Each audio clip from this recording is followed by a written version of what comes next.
And I'd like to call on Dr. Ife. I learned from my audience, so that's for me now. Next time I know how to do those punchline. So I'd like to call on Dr. Ife Akinsheye Demos. She's the founder of community-based education movement. You have the floor. Thank you.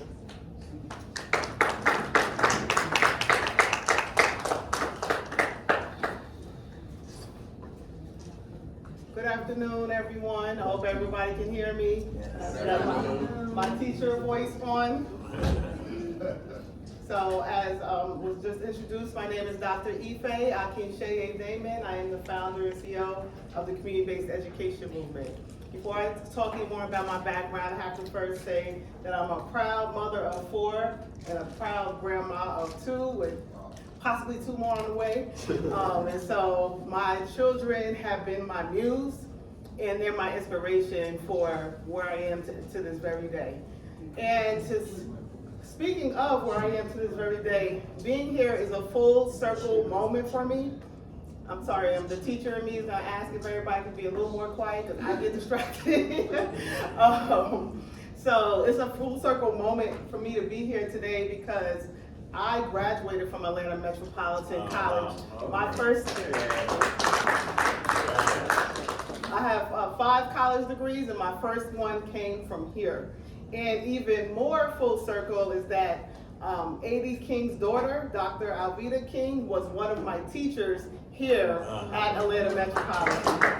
And I was a young mother at the time, and Dr. King, as well as some of the other teachers, were very understanding and patient with me as a mom. Even one allowed me to have my daughter in a stroller and let me sit right by the door so I can continue to learn and graduate. So to be here is truly an honor. And you know, I expected to speak with a lot more young people, but regardless, the message and conversation is still the same. But my story is a story of hope. It's a story of vision. It's a story of opportunities. So like I said, you know, there was a point when I was here as just a person, then I was pregnant going here, and then I became a mom and was still going here. And there were points during that journey where it was consideration like, okay, Ife, you're just gonna have to stop for a moment. And this was already after I had originally started at Howard University and then moved to Atlanta. And so, but there was a piece of vision and determination within me that said, well, just speak with your professors and let them know what's going on. And so the opportunities revealed themselves for me to be able to continue to stay and then to move on to go to Georgia State and then to become an educator in the Atlanta public school system and get more education and more degrees. And it brings me to today of the founder of the community-based education movement. So just a little bit of background about me as an educator. I've been in education for over 20 years.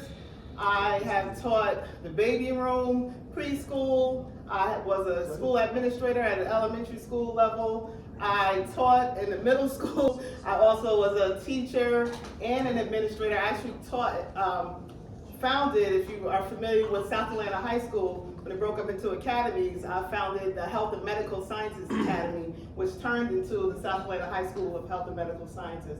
So I also have much experience at the high school level, and I currently teach teachers at the postgraduate level. So I have a range of experience in education, and I've also taught all of the subjects, math, science, English, and social studies. And so this experience has allowed me to be able to have a very unique perspective of education that most people don't have, let alone being a student for forever, for like 40 years. And what I learned though is that regardless of the subject, regardless of the content, when the learning is connected to students, realize that's when they're more likely to be engaged in the content, they're more likely to understand what they're learning, they're more likely to do better on test assessments, statewide assessments, and they're more likely to remember the information. And so over time, community-based learning became something that was of interest and value to me. So I decided to do my doctoral research on community-based learning because I felt like it was something just so amazing, but also at the same time, something that's not really happening. Most people, I just want to, just a show of hands, how many people have even heard the term community-based education or community-based learning before being introduced. So yes, just a small percentage of people in this room, and that's reflective of the reality in the world. And so what I found was that a lack of knowledge and a lack of support are the key factors for community-based learning not being implemented. And so I decided to start the community-based education movement in order to address that. So some of you may be saying, well, still, what it keeps saying community-based education, what is it? So community-based education, very simply, is a way to bring the community and the class together. So it's about tying what students are learning in their life, what they're learning in school, their academic standards, connecting it to the communities in the real world. So I'm not going to talk a lot about community-based education today, but as you can hear just by the things that I shared, it is amazing. I love community-based education because it not only allows students to develop their academic skills, which is the name of the game in schools, but it also allows them to develop their 21st century skills, their third millennium skills, and their communities all simultaneously. So it's a win-win, and that's why this is what I focus on. So I'm going to talk today a little bit about third millennium skills, which is a term. Has anybody ever heard that term before? It's a term that I made up.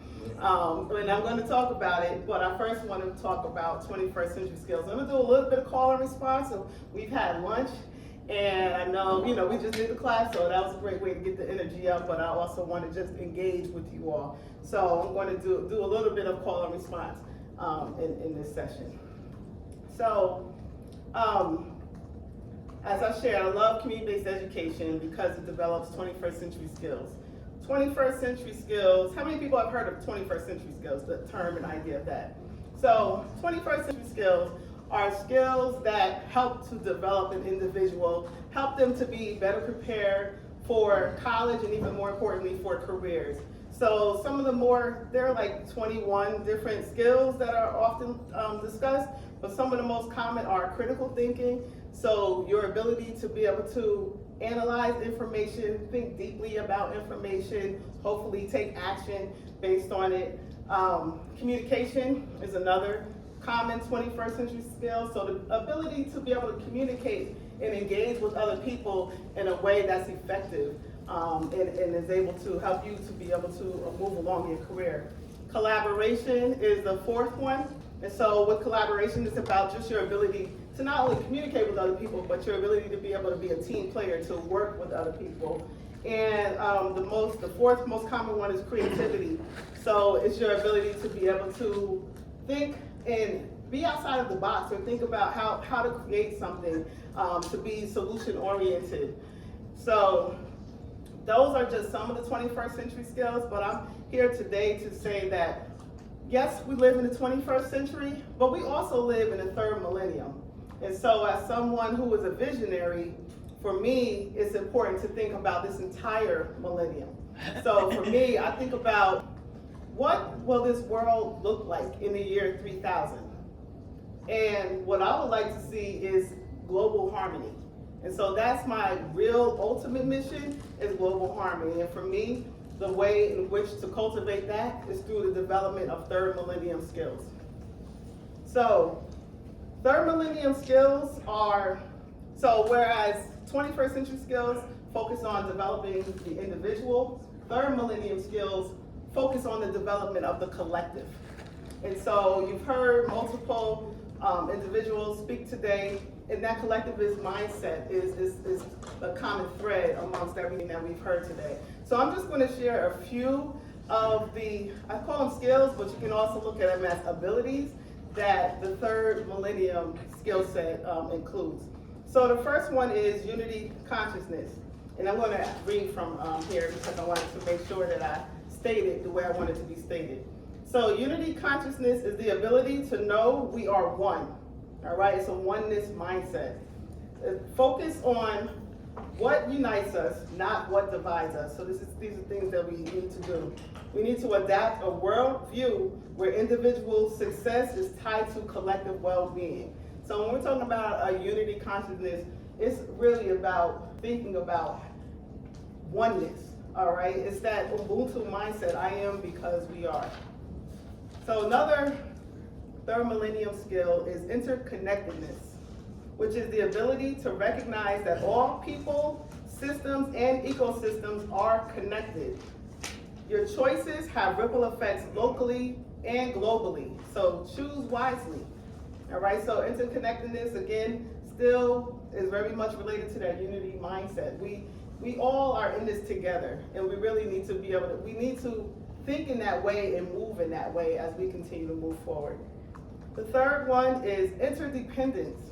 And so interdependence is the ability to engage in mutual reliance between individuals, groups, and systems. It's the ability to give and receive report in order to strengthen the whole.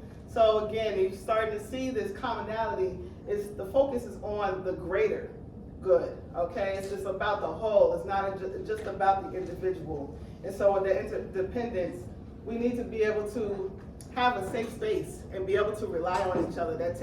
It's going to take time, and that's why it's a 1,000-year vision and not just, and yes, I know that we may not be here in this form in the year 3000, but that doesn't mean we shouldn't think about what the future looks like. I'm a grandma, but I think about my grandson's grandchildren already, and I hope to see them. But even then, beyond that, my great-grands' great-grands, you know, and so it's like, I may not even meet them all, but neither did the ancestors who had a vision. I am like an 8th generation American or something like that. And so my ancestors were enslaved here in America. But some of my ancestors had a vision that it wouldn't always be like this for their grandchildren's grandchildren. And here we are today. And so that's the type of vision that I have as well. So compassion is the fourth, third millennium skill that I want to talk about. And so compassion is the ability to deeply understand and empathize with the feelings and experiences of others. So it's important to seek to bridge divides and help resolve conflicts, all right? So compassion is being able to say, okay, this person may be behaving in a way that is outside of what I feel how a person should behave. That doesn't mean I have to condemn them. One of my favorite phrases is, it takes a victim to make a victim. And so a lot of times when we're seeing people behave in a certain way, it's because of them being victimized. Hurt people hurt people. And so if we can begin to have compassion for people and have patience and grace, we can end up moving the needle further instead of condemning people for their behaviors. Let's each one teach one and reach one. All right, so number 5 is embrace diversity. So that is about the ability to value, respect, and learn from people who are different from you. Know that diversity strengthens communities and it drives innovation. So if we were all the same, what kind of, boring, corny world would it be? Like, we need to be able to embrace that we're different. We need to be able to find value in us being different and not feel, just as you said, it's important to differentiate yourself, to stand out. And there's value in that, because when we are different, then we're able to bring a lot more to the table. If everyone is thinking in the same way and moving in the same way, there's not really going to be any growth. So we need to be able to develop that ability and that mindset as we're continuing to move forward in this third millennium. And so the last one that I'm going to talk about today is sustainability. And that's the ability to meet current needs without compromising the ability of future generations to meet their own needs. So what we need to do is consume responsibly, respect nature, and think about long-term impact when making decisions, all right? It's about being very strategic in how you move. Again, we want to think about at least the next 7 generations, but I'm talking about the year 3000, so it's more than 7 generations that we're talking about, all right? So as you can see, developing a third millennium, developing these third millennium abilities is just as critical, if not more critical, than developing 21st century abilities. So I just want to encourage you all to think about that as you move forward, move from today. And the best way to develop these is by putting it into action. So it's time for us to connect more with like-minded people. I'm seeing a lot of that today. It's very exciting to me. Share your visions. I really want to invite everybody to really start thinking about what will this world look like by the year 3000. Start to talk about that with other people. What kind of world would it be to have a global harmonious world? What does that look like?